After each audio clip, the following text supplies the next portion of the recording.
Just a few minutes without oxygen at birth left Becky with brain damage. In 1974, there weren't many options for babies such as Becky. Her parents placed her in an institution, a nursing home. On her 10th birthday, having lived all of her life there, Becky weighed all of 20 pounds. This is Becky today, a year and a half after getting out of the nursing home. She weighs twice the amount she did the day she left there. What happened between then and now is the story of Becky's coming out. The brain damage left Becky with cerebral palsy. When she was admitted to the nursing home, she was thought to be blind, deaf, and profoundly mentally retarded as well. It turns out she's none of those things. Becky seems to have a way of contradicting the conclusions authorities make about her. I know she wasn't expected to survive birth, but she did, and I know she wasn't expected to, I suspect she wasn't expected to survive infancy, but she did. At some point in time, I think people have to say whether or not she's expected to survive is not the issue. The issue is that during the amount of time she does survive, we've got to make that time meaningful quality time. The quality of time for children in nursing homes has concerned many people. Linda Till is one of them. 9 years ago, she began running infant stimulation programs in the homes. Then she came across Becky. Becky decided that I was there for her, forget the other kids. I mean, as far as she was concerned, it was pretty obvious. The nursing home Becky lived in is in Keswick, north of Toronto. We weren't allowed to take pictures of conditions in the home now, but Linda Till recalls what they were like when she first visited the homes throughout Ontario. There wasn't much to choose between them. What you saw were a large number of steel cribs lined up in rooms. There were, at the time when I went in, they had started taking the kids out for periods of time during the day, out of their beds for periods of time during the day. And there were rubber mats on the floor, but there wasn't anything else in the room, so they were just all laying down on these mats on the floor, just sort of there. You see it in the eyes. You see it in facial expressions. The lack of expression, literally. The withdrawal in the lethargy that comes about without that emotional support that kids need.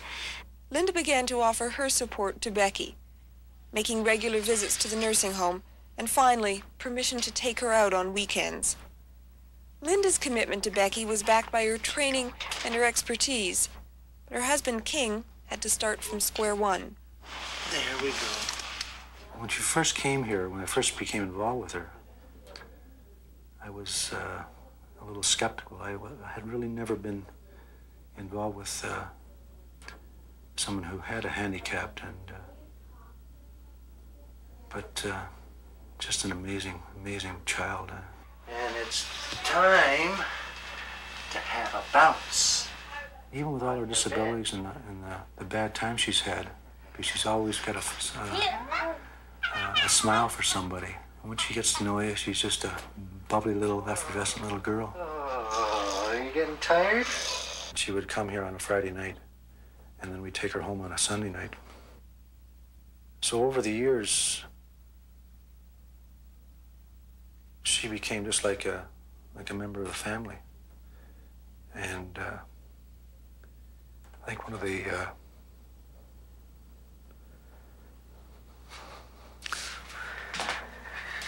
the hardest things I've ever had to do is take her back there. So they began to search for ways to keep Becky. But as King and Linda Till set about trying to get legal custody of Becky, they became increasingly concerned about her health. They kept pressing the nursing home and finally succeeded in getting her to the hospital for sick children. Here, Becky saw a surgeon and a nutritionist. The nutritionist was Dr. Stanley Zlotkin. Well, she was extremely malnourished. She was a 10-year-old girl weighing somewhere around 20 to 22 pounds, if you can imagine that. So she was literally skin and bones and nothing else. So I think it was that she was simply extremely difficult to feed. And the folks looking after her were simply unable to get in enough nutrients to get her to grow. When they ever did make an effort to get food into her, most of it spilled all over. She was difficult to hold. They couldn't get it into her. She'd choke, she'd gag, she'd this, she'd that. And there was no time, no matter the inclination of any of the staff people there. Such a rascal. One of the reasons Becky had difficulty eating is that she developed a hiatus hernia while at the nursing home. The surgery she had after leaving repaired it and corrected other digestive problems. Paula Jourdain is the administrator of Jan Lynn. If you were looking after that child, why didn't you take her? Any medical care that was provided to Becky was provided based on the medical recommendations of our physician. Paula Jourdain's father purchased the home 6 years ago. Conditions improved under their management, but there are still many questions about the care Becky received. The whole time Becky was here, she was under detailed medical supervision, and her progress was being reviewed on a quarterly basis by our advisory physician. And you were satisfied? You didn't wonder why a child who was 10 years old weighed 20 pounds?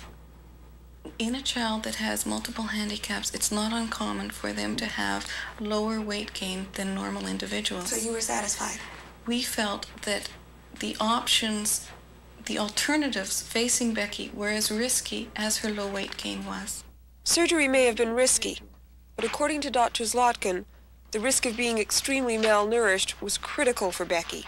It's kind of surprising that she would have gone on as long as she did in her rather malnourished state, because there's no question that with extreme malnutrition, among other things, she is extremely susceptible to infection, and thus children like Becky would die likely of complications.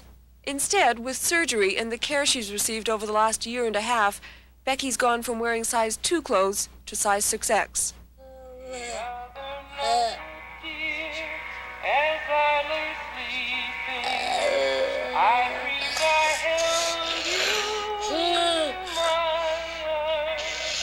Becky's body lacked food.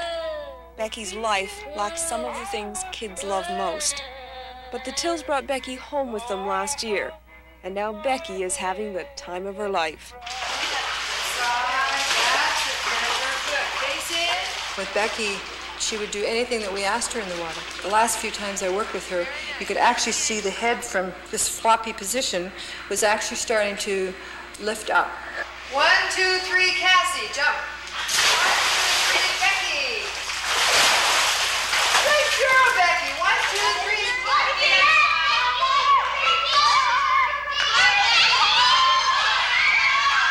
When Linda came along, she said, "My daughter's handicapped. Would you take her?" And Maria and I just looked at each other and went, "Oh, well, yes, certainly." Because really, we couldn't in our hearts say no.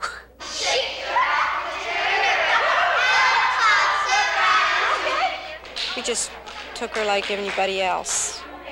That's the way we have treated her all along, you know, just one of the crowd, one of the gang. Becky's even going to university, to a summer camp designed for all children. There, look. Perfect fit. Draw, Becky. I'll help her. Just try to write your name. Me and this guy, Tony, we take care of her. And at first, I was nervous because I wasn't used to someone like that. But then after I got to know her well, she's nice. I like her. When I first met her at 3, she had not yet at that point even smiled. The staff at the time were saying, "Do you think she'll ever learn to smile?" And I'm saying, well, she's got to have something to smile for. What do you like best about Becky?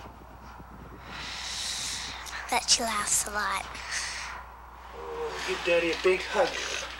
Becky's story is extraordinary, but it isn't unique. There are hundreds of children who have lived their lives in nursing homes. What makes Becky's story different is that it began in a nursing home, but it didn't end there.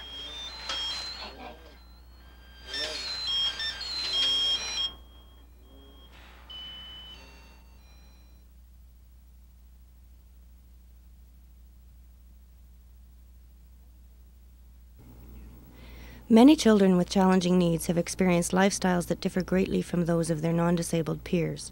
Sometimes these life experiences entailed exclusion from the whole of society through institutionalization, and sometimes exclusion from specific activities that are typically seen as accessible by right to those who are not labeled. Those experiences have revealed a significant fact, that segregation begets segregation. A life separate from others at any point in a child's life leads to a life separate from others as an adult. A life separate from others equals loneliness and despair. Those who have come to understand this have also come to a determined conclusion. Never again can we allow our children to experience segregation. Paula Jourdain runs the home Becky grew up in. Her father owns Jan Lynn. I think my goals are synonymous with the home's goals, and that is to achieve the maximum potential for each child, whatever that potential is. Would you like to see a point in time where institutions don't play a role? I think that in the ideal situation, yes, we'd be in all group home settings or foster care settings.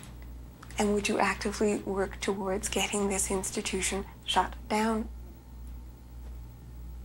I think that that's something that is beyond the mandate of our company. 18 years ago, getting rid of institutions wasn't Flora Nicholson's mandate either.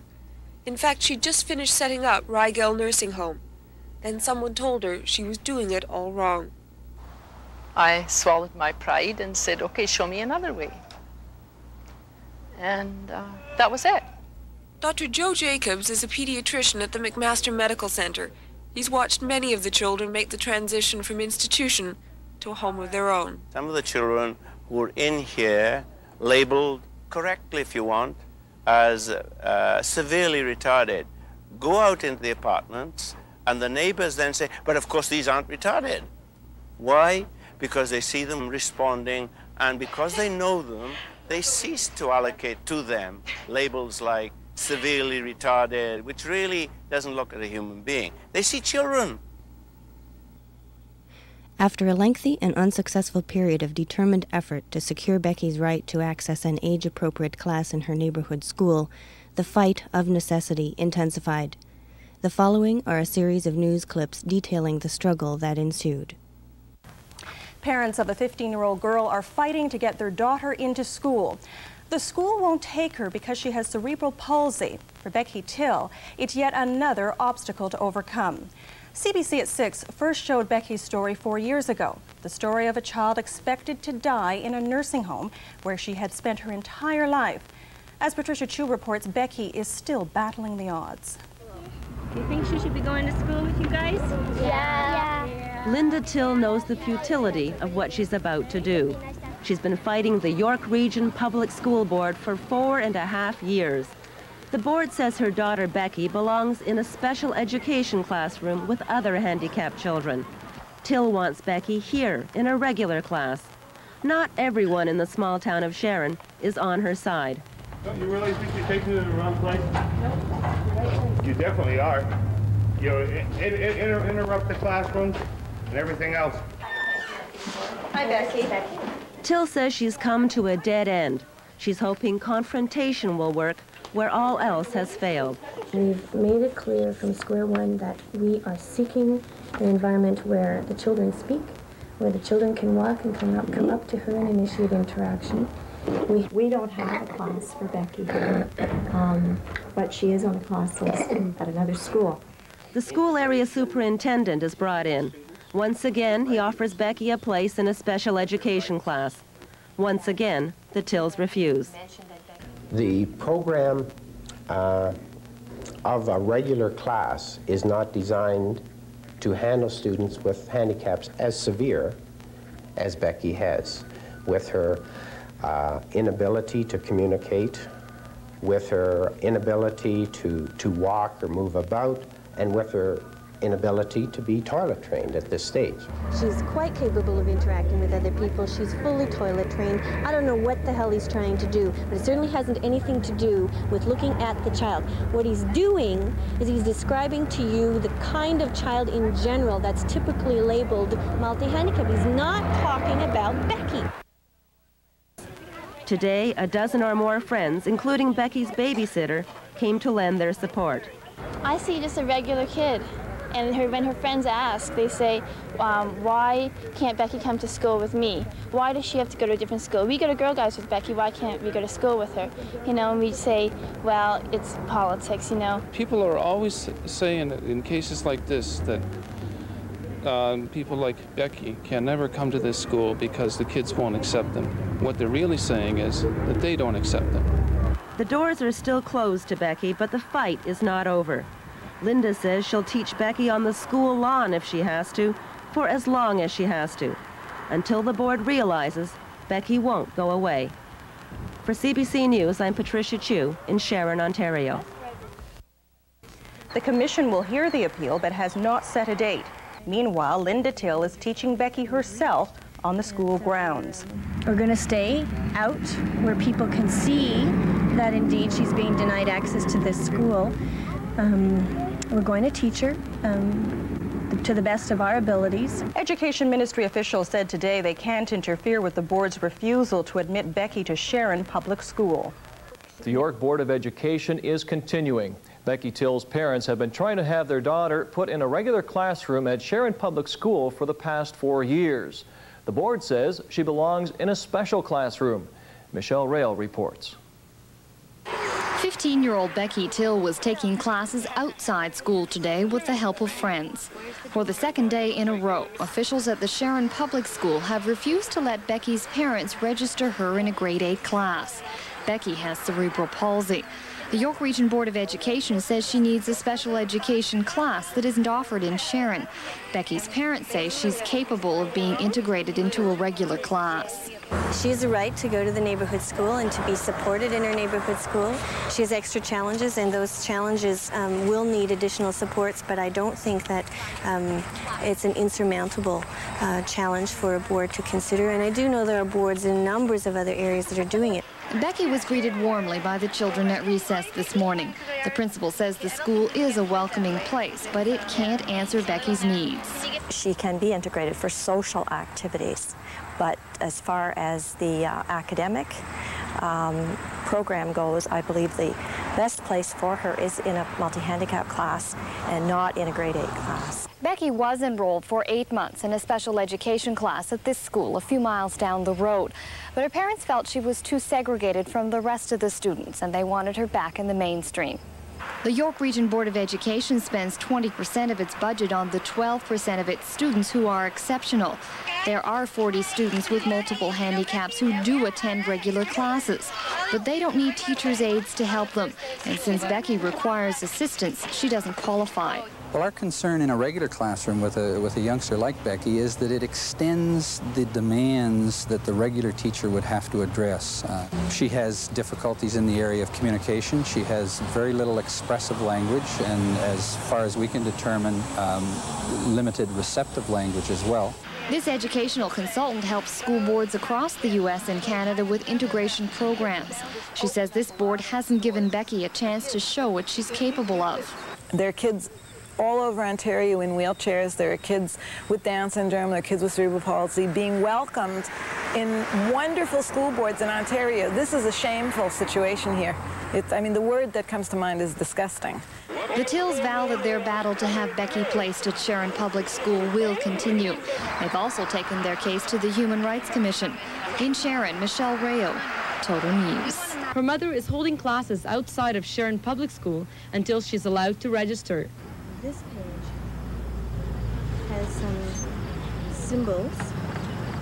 Meanwhile, Bob Cressman, director of York Region School Board, met inside the school with the principal. Will Becky still not be allowed to go to the school? That's correct. Is there any way that that decision will be changed? No. The school board believes Becky's needs would best be met in a special education class with a 3-to-1 student-teacher ratio. Her parents want her to attend regular school, but with a full-time helper. The presence of Becky will simply enhance the education of the other children. It will give them the opportunity to learn the values of including children like Becky. Becky's mom is determined to send her child to regular school rather than special education classes, and on Monday she's going to be taking her case to the York Region Public School Trustees, hoping for some political change. At Sharon Public School, I'm Teresa Roncon for Citywide. It's all been entirely done legally and professionally. What about morally? And morally. The school board maintains Becky should be schooled in a nearby facility for the physically challenged. Linda Till says her daughter would be much better served, assisted by a personal aide in an environment of able-bodied kids. Becky's morning lessons are over. They're heading home for lunch now. But Becky and her mother say they'll be at the board offices Monday morning, trying to get a meeting with trustees there and hoping for satisfaction. In Sharon, Greg Lubinetsky, Total News. When the school bus arrived at Sharon Public School just north of Toronto, it signaled yet another attempt by Linda Till to enroll her daughter Becky at the school. 15-year-old Becky is a victim of cerebral palsy, and all efforts to start Becky in class here have met with stout rebuttal from the York Region School Board. Today, Becky and her family were surrounded by a boisterous group of friends and supporters. The occasion even qualified for a protest song or two.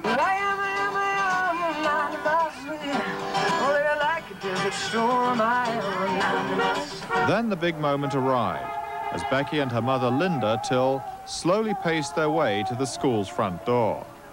The school board, backed by Ontario Education Minister Sean Conway, want Becky educated at a special ed school in Holland Landing. But Mr. and Mrs. Till, who adopted Becky from a nursing home 4 years ago, want her to be a part of the community in Sharon and the village school.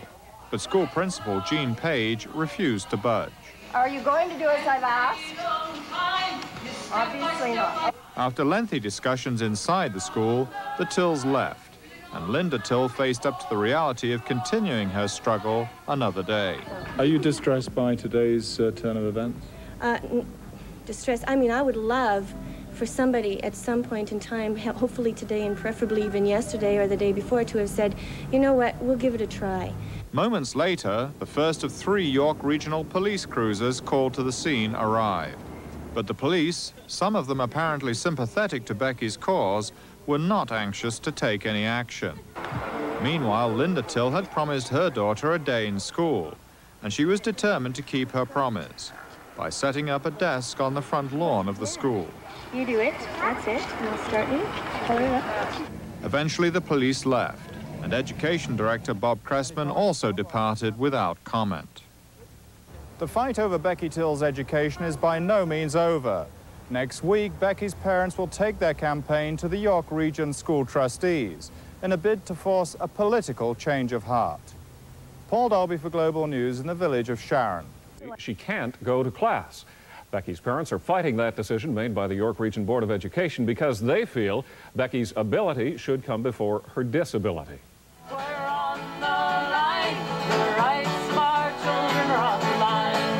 Becky Till's friends were out in force this morning to show their support for the vibrant 15-year-old's bid to go to her local school. Becky has spent most of her life in a nursing home.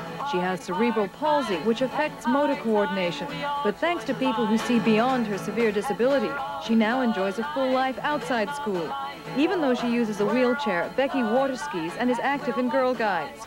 The York Region Board of Education says Becky is developmentally delayed and needs someone working with her on a one-to-one basis, and she can't register in grade 8. We feel that we have a young lady with multiple needs that can be best addressed in the way that we as a board are providing for.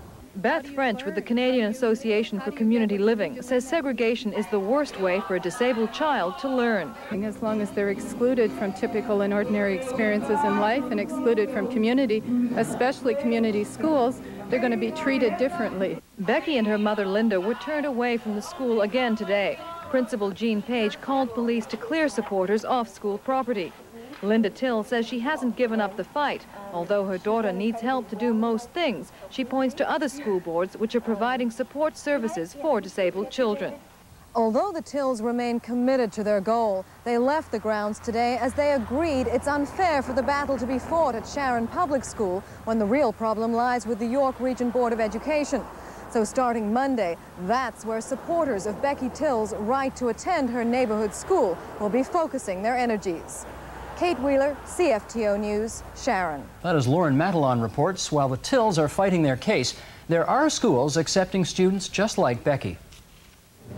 Okay, Becky, go. The Tills were at Queen's Park to say Becky's life is threatened each day she's not allowed into school. What I don't seem to understand is we're not just seeking a class in a local school. What we're seeking is a way to protect her life, literally protect her life. Okay, Christine, how does Erica communicate with you? At St. Anselm's School in East York, a Metro separate school board school, they're happy to have 15-year-old Erica Bodo. Bodo is unable to speak, but she communicates with her facial expressions, much the way Becky Till does. All right, maybe Erica's contributing something right there. All right, maybe she's saying something that we don't understand right, but she's trying to get that across to us. Out on the basketball court, Erica's classmates told us Erica's presence has made for a better class. Yeah, I think it is. I think it changed a lot of our attitudes towards each other and towards other people. She changed my attitudes, and now I think much highly of them, the physically challenged. Erica's mother told us she believes Becky Till would benefit from a regular class. Erica's in a wonderful, wonderful situation. When we met the principal, he wanted to meet her. He came over to our house the next day and said that she belongs in his school because she lives in his neighborhood. To sit yourself right down so you don't bounce out of my lap. I know. As for Becky Till, the case is being investigated by the Ontario Human Rights Commission. Tonight, Linda Till is just hoping the York Region Board of Education changes its mind before the case is heard. Well, we're going to go to a restaurant for lunch and you get to pick anything you want. Lauren Maddle on CBC News, Toronto. Education for Community Living and the Integration Action Group have stepped up the pressure on the provincial government. CFTO's Mitzi Benjamin reports. Becky Till's family has been fighting an uphill battle with the York Region School Board. They've been trying to get Becky enrolled in her neighborhood school to learn among her peers. Becky has cerebral palsy and was confined to an institution most of her life. And though she has no difficulty communicating, she has been turned away 4 times from Sharon Public School.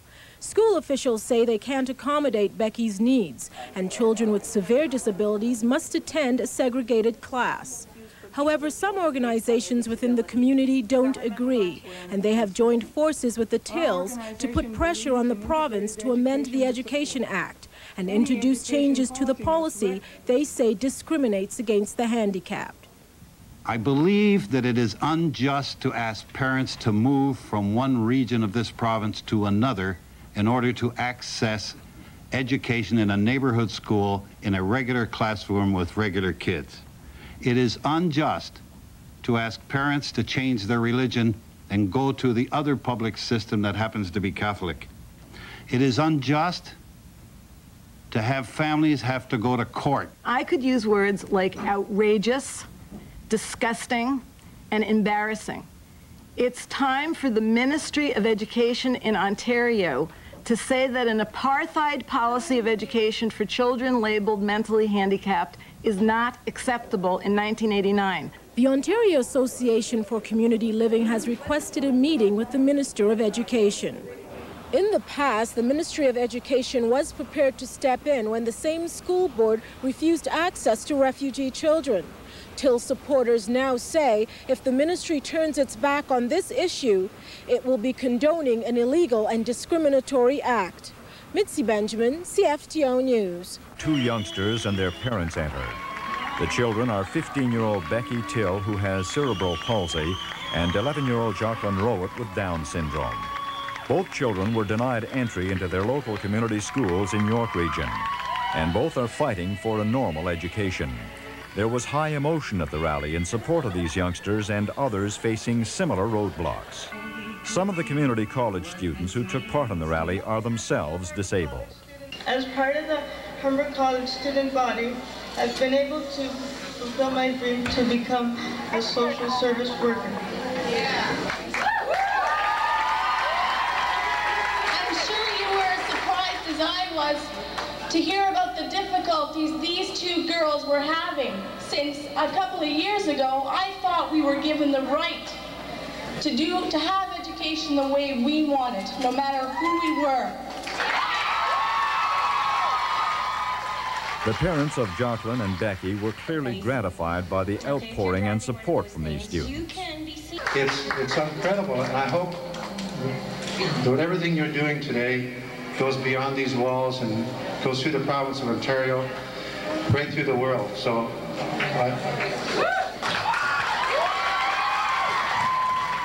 Fortunately, in most ways, Jacqueline is accepted in her community, except that one place, and that's her local public school. And that's the discrimination we're fighting right now in the courts. Later, at a news conference, it was pointed out that integrated education for the disabled is achievable, that money is not a roadblock, but attitudes have to be changed. In Toronto, Ed Doyle, Newsroom 11. Linda and King Till are trying to convince the York Board of Education that their daughter belongs in a regular classroom. The Tills were given a 15-minute closed-door meeting with the board to discuss their daughter's education. They presented the board with research supporting integration. It was difficult to gauge whether, what kind of response people were inclining towards. There was opportunity only for two questions from trustees, and they insisted that we keep within the 15-minute time frame, so there was no opportunity for other queries from any other trustee. The board has said that Becky belongs in a special classroom. Their final decision could come tomorrow morning. Into a regular classroom. The board wants to put Becky in a segregated classroom in a different school with other handicapped children. The people who came out to the York Region School Board meeting say they want the trustees to know that it's not just one or two families with handicapped children who want them put into the regular classroom. There were neighbors, friends, and supporters from many different areas who think that Becky should be welcomed into her neighborhood school. Obviously, it makes an able-bodied child feel that that there is a problem and that they shouldn't be allowed to come to school. And my daughter doesn't understand that. She cannot understand why Becky, who she knows and has known for a few years, cannot go to a regular school.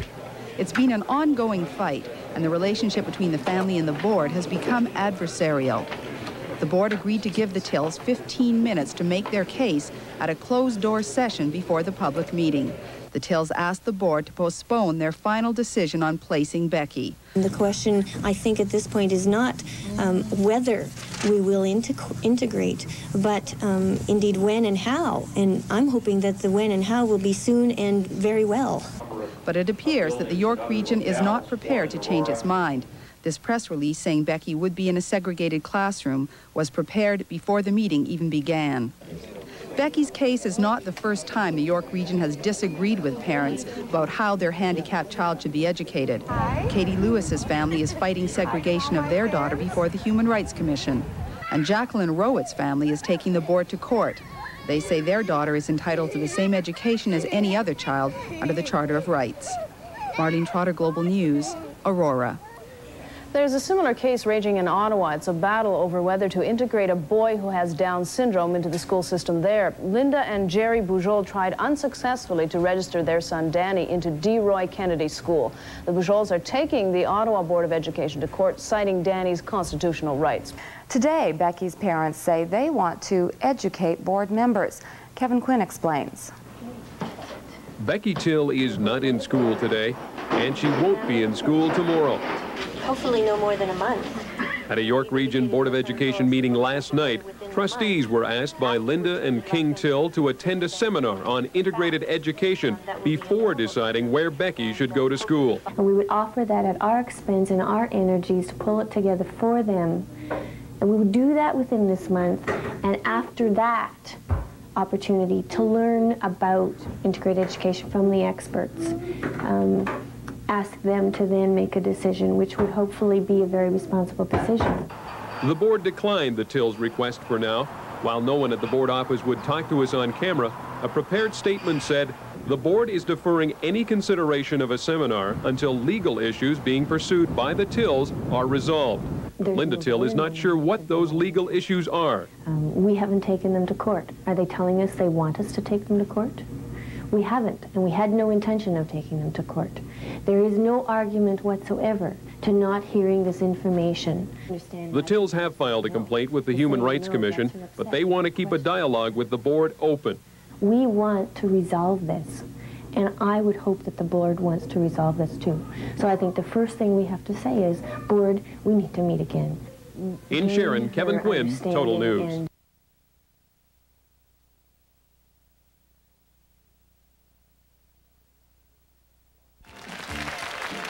Live from Kitchener-Waterloo, the home of Oktoberfest, the Deanie Petty Show on location.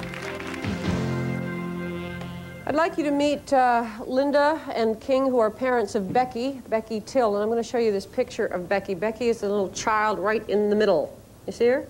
So Becky is now 15. Has Becky had any formal education at this point? What has happened with her schooling? In the last 4.5 years, where there's been something like 44 months of eligible school time or something to that effect, she's been in school 18 months, only a few months each year type of thing, and every single one of those months was in a segregated setting. You've now decided you want Becky in a regular class. You have gone to the school. You made a presentation to the trustees. You've said this is what we want, and they have said to you, I am sorry, but we do not feel Becky belongs in the school. We'd like her to stay in the segregated school. And you're now taking this to the Human Rights Commission. You're going to challenge this. That's right. We didn't just now, however, decide that we wanted her in a mainstream environment. From day one, very first day, we approached our board. Right. With them not knowing anything about Becky. The principal that we went to didn't know anything about her.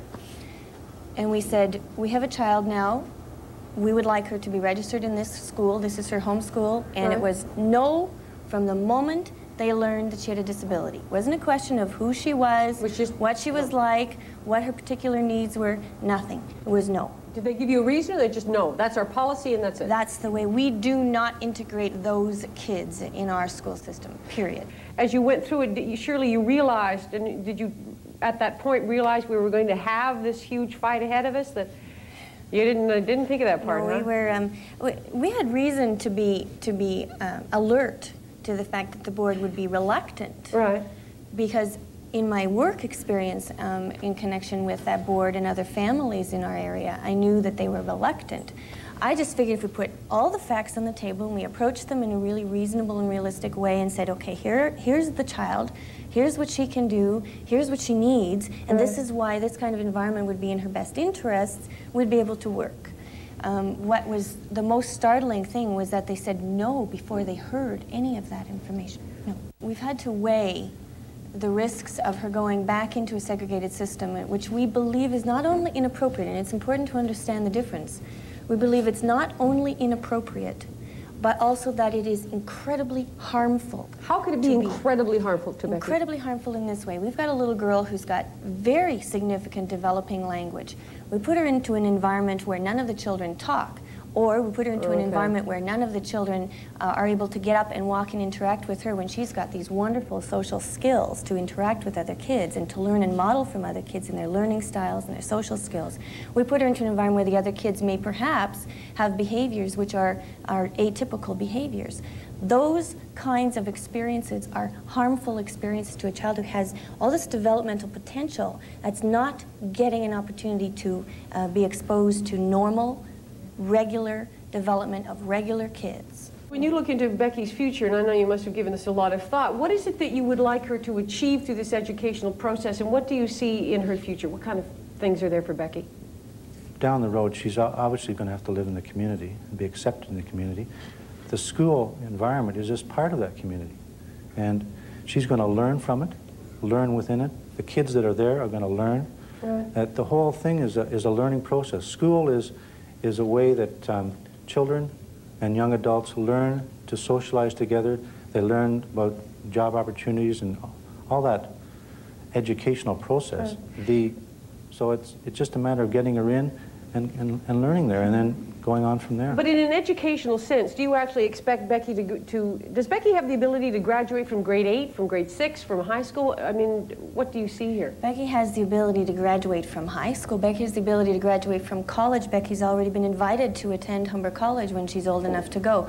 The difference is that we need to talk about modification of the curriculum in order to enable her to achieve it. It is probably so, although I hate to be one who makes statements in advance that restrict her abilities, because people have done that all her life and she's proven every one of them wrong.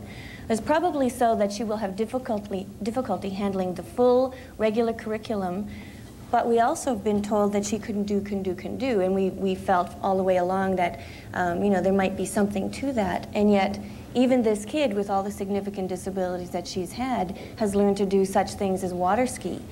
And I've got a picture for water skiing. What we're talking about is adapting and supporting. All right. Okay, when we adapt and support, this kid, as with any other kid, can make it all the way through every educational system. In the province of Prince Edward Island, there are 25,000 students between grades 1 and 12. 1,000 of these students have learning disabilities. Only 400 are physically or mentally handicapped, and there are only 12 children in the entire province who are multi-handicapped. There is another side to the story, even from the parents' perspective. This is Teresa, who has a 34-year-old daughter who has a mental age of about 4 or 5. That's right. Do you feel that these children should be integrated into the system, these children with special needs? Not my child, no. She wouldn't be able to cope at all. Now, I said to you that they do, in many cases, supply attendants for these children with special needs. There's a cost to this. Yes. There is a definite cost to it. And I think the government is supporting it, but I do feel that the children would be better off with people of their own category. I'd like you to meet our guests. This is Mr. George Flynn, who is now the Chief Executive Officer of the separate school board for the Kitchener-Waterloo area. And in from Vancouver, Dr. Jean Moore, who is the Director of Student Services for the school board out there. Now, in Vancouver recently, Jean, you actually closed down a segregated school, and you took how many students out of there, and you've integrated? We had last June, when the school closed, 30 students left, and those young people are now all in schools throughout Vancouver. But in addition, we had been integrating a number of children with special needs prior to the closing. Now, some of the children you were telling me about have very, very severe problems. I mean, you have children on respirators, you have children who need full-time attendance in the school system with them? Yes, we do. We have them in our regular schools, regular classes. Do you know what's interesting? You were mentioning, and I think a lot of us, can you recall, and I remember the school I went to, and somebody I know was telling me about the school you were in the 50s, and there was always the class for the special kids, you know, and you knew that those kids, and they got a label. I mean, those were the stupid kids. What is integration? See, what do we mean by integration? In our view, it's not doing something to a child or a group of people who have been resisted or rejected so far. In our view, it's creating a system so that everybody naturally belongs. John has a child who has special needs. You have a Down syndrome child named Karen. And Karen is in the separate school board system? That's right, yes. Okay. We were talking about, the question is, and so a lot of people in this country feel, and a lot of intelligent people, I mean, these are people who've given this a lot of thought, who've said, no, just a minute. The best thing for these children is that they should be over here because they can get more attention and they can get everything they want. What is wrong? What would Karen lose, John, if she were segregated? Oh, I think she would lose a lot of things. First of all, I think she would lose the natural peer interaction. Karen learns a great deal by modeling, by imitating other people, by imitating her brothers and sisters, by imitating her neighbors and her friends. And by being segregated with kids who don't speak or who are just have the same disability that she does, she won't have an opportunity to model. I think it's important to emphasize, though, that other kids would lose too. It's not just what Karen would lose, but it's all those so-called regular kids who would lose by not being in touch with Karen. Well, the fear that we're talking about, the fear of putting your, quote, regular child with special needs children, are parents afraid of this in some sense? No. As a matter of fact, my experience has been that the parents have said, why haven't they been in here before? Why is it that your special needs child is now coming to our school? Why haven't they been here all along? What has held you back? One of the big problems that a lot of people have is, all right, got all these, quote, regular kids, you put this child in, or one or two in this class, and you're taking away. I want my child, and my child's going to go to university. This child is not going to go to university. I want my child to learn reading, writing, arithmetic, and you're taking away from my kid. Well, we have to do two things there. One, in my point of view, we have to deal with the parent who thinks that reading, writing, and arithmetic are still the basics. They're not. The basics for the 90s are, number one, human relations, number two, problem-solving, decision-making, number three, data management. Very little to do with reading, writing, and arithmetic. All right. So I would deal with them on that level. Second thing is to try to prove to them, as Mother Teresa said, this is difficult to talk to you about and prove anything. You have to come and see it. I think what I would want to do is take those parents by the hand and say, come with me and let's experience this together.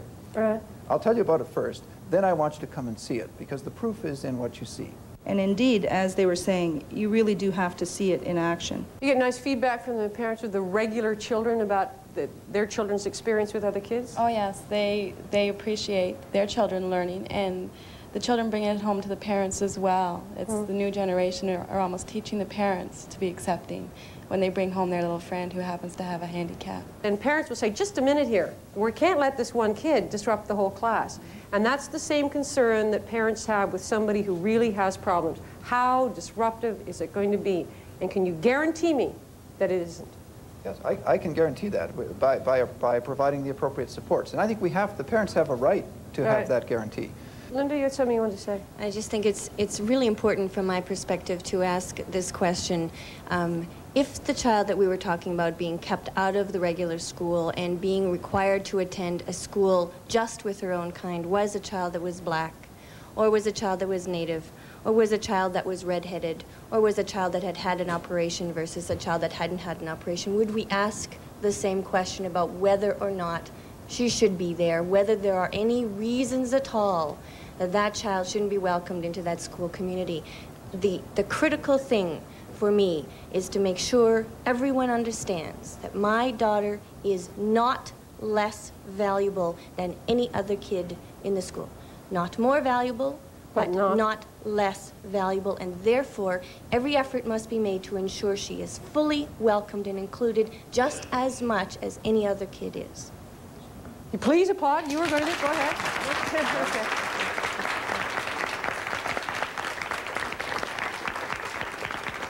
Well, what do you think after all? I agree thoroughly.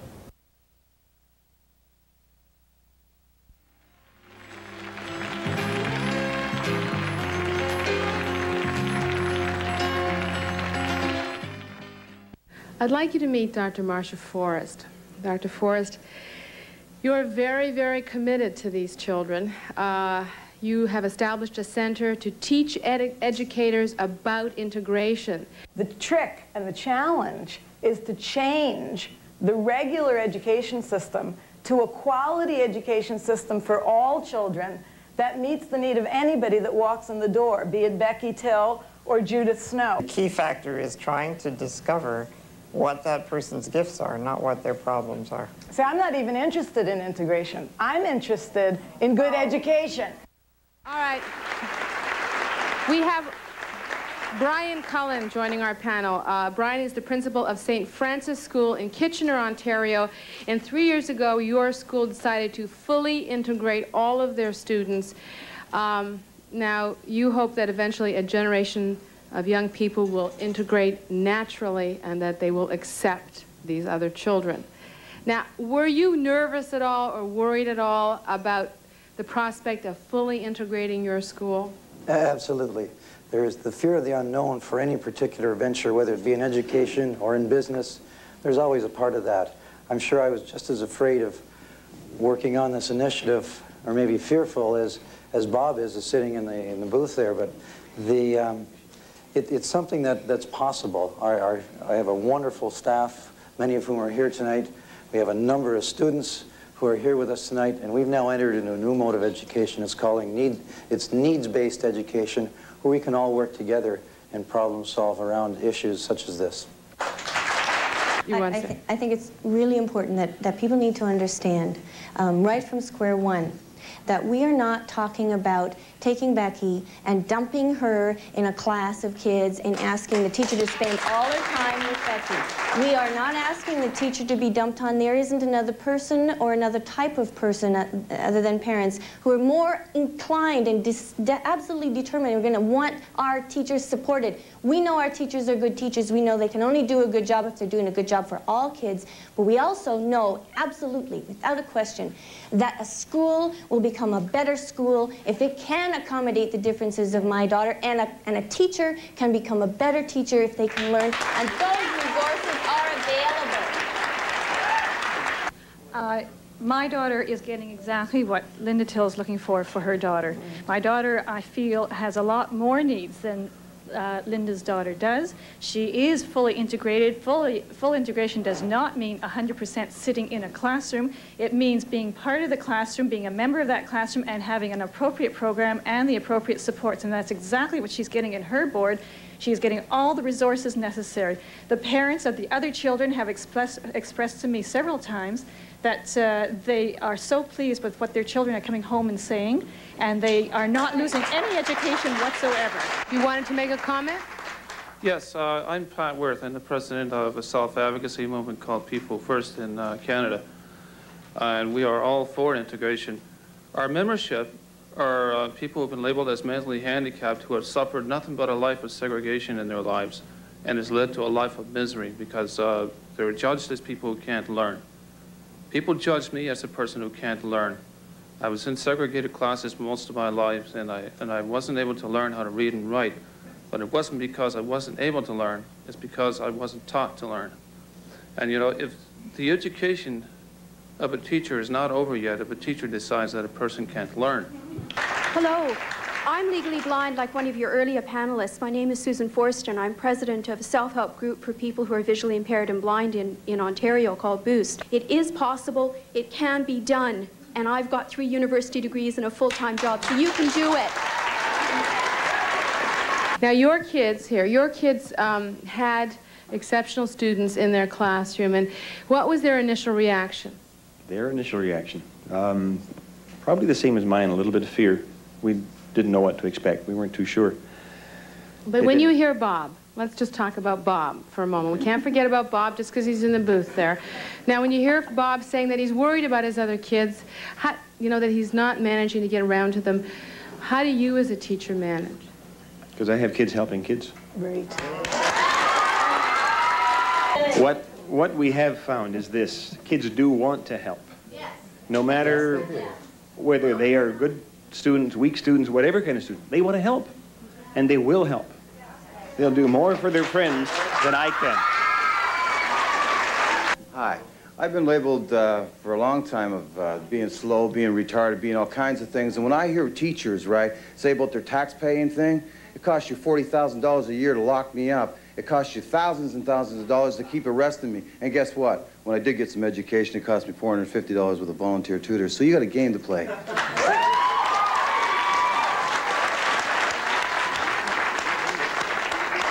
Okay, go ahead. Hi, I'd just like to say that integration does work. I'm totally blind, and right now I'm in grade 12, the secretary on the student council involved in the drama program at my school.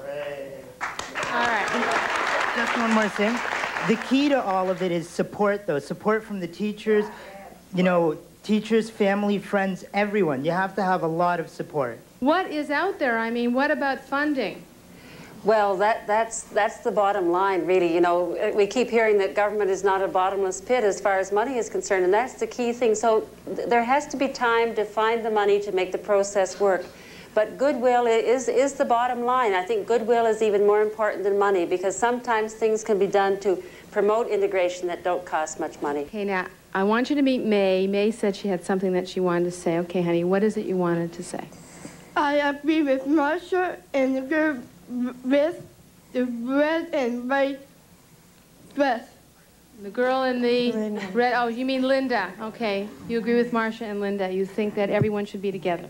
Okay, now these are some of the kids from your class who have been with you in elementary school, right? What was it like having May in the class?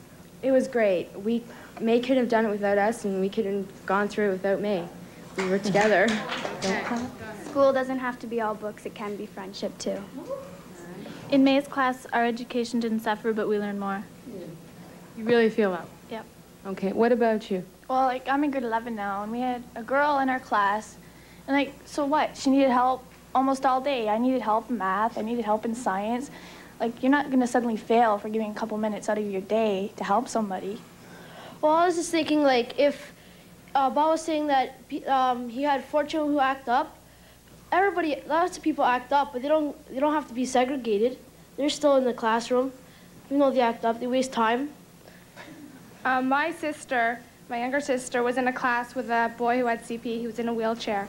And every day she would come home and tell us all about what he had done and how she had helped him. And she was like tons happier, and her grades went up 100% because she wanted to work as hard as he had to work to do well in school. Okay, I wanted to hear, we've talked about the children all through the program, and I thought it was only right to end with the children. I thank all of you. I think the trend is irreversible. This whole movement came out of the human rights movements of the 60s. It's not going to back up. It's not going to go away.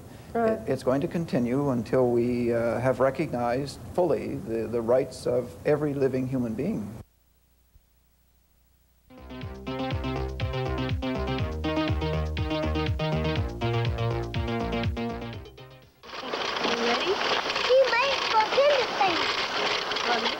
After years of battling to get Becky Till into a normal classroom setting, the accomplishment finally came. Today, Becky started class at the Sacred Heart Catholic School in Newmarket. Now, that may not seem like an extraordinary feat to most of us, but it's a triumph for the 15-year-old from Newmarket, Ontario. She has cerebral palsy, and like dozens of other disabled children across the country, hasn't been allowed to go to a regular high school. Until today. Kate Wheeler reports. Tomorrow is Becky Till's 16th birthday, but today the young girl who has cerebral palsy got a present she has wanted for years. She was allowed to go to school and attend regular grade 9 classes with other children. But the present is bittersweet because it's not the local neighborhood school Becky wants to attend. That school doesn't want her. Becky's parents have been fighting an uphill battle with their local public school board for the last 4 years. It won't register Becky because she is developmentally delayed, and the board requires her to be placed in a segregated class. The Tills filed a complaint with the Human Rights Commission more than a year ago. It still hasn't been heard. Although the Tills aren't Catholic, they applied to their local separate school board, which believes in integrated classes. Today, Becky joined the other students for day 1 of the semester at Sacred Heart Catholic School. Finally, somebody is saying, we want your daughter. Not, we're frightened of her, no way she can come here, not her kind, no, she can't, these things, but we want her. She's welcome, and we're excited to have her. I'm happy that she's in school. I'm not happy that the public board, which has a legal obligation to provide her education, has failed to do so and continues not to do so. I think it's good to give her an opportunity in a normal school, and I'm really glad to have her in the school.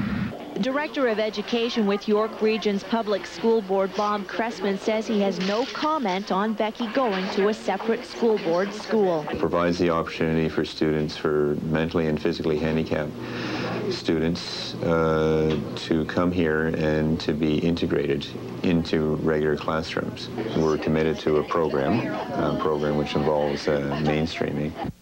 The board is still investigating the complaint, but the NDP's education critic thinks the York board is wrong. Are we talking about a society where we want to shove the disabled aside and put them in institutions again like we used to do in the old days? No, we're talking about integrating them in the workplace. Well, if we're going to integrate them in the workplace, then we should integrate them in the school as well. But even though Becky has been accepted into a high school, her mother says the battle isn't over. Her coming here is not the end of the story. You know, this is something that she has to have. She has to have school. Our board has chosen a response to our efforts, which is to ignore us completely. And they've just simply not only ignored us, but in the ignoring us, they've ignored Becky. And I think they've ignored their obligations to providing for her as well. It's not discouragement. It's outrage that the board that I pay taxes to, that has a legal obligation to provide for Becky, not only hasn't, but won't even listen, won't even try. It's a wonderful, wonderful treat to have people who are excited about her being here and are concerned about her versus the kind of experiences we've had where people have been so frightened about what it is we're seeking, are so over-focused on, the particular challenges that she has, that they dismiss her. Linda Till says that the issue of integration is too important to let die. It was never an issue of, just getting Becky into a school. It's an issue of injustice, and if I turn my back and walk away, then I see that strictly and simply as being walking away from injustice. And I think if you walk away from injustice, you perpetrate injustice. Good luck, Becky.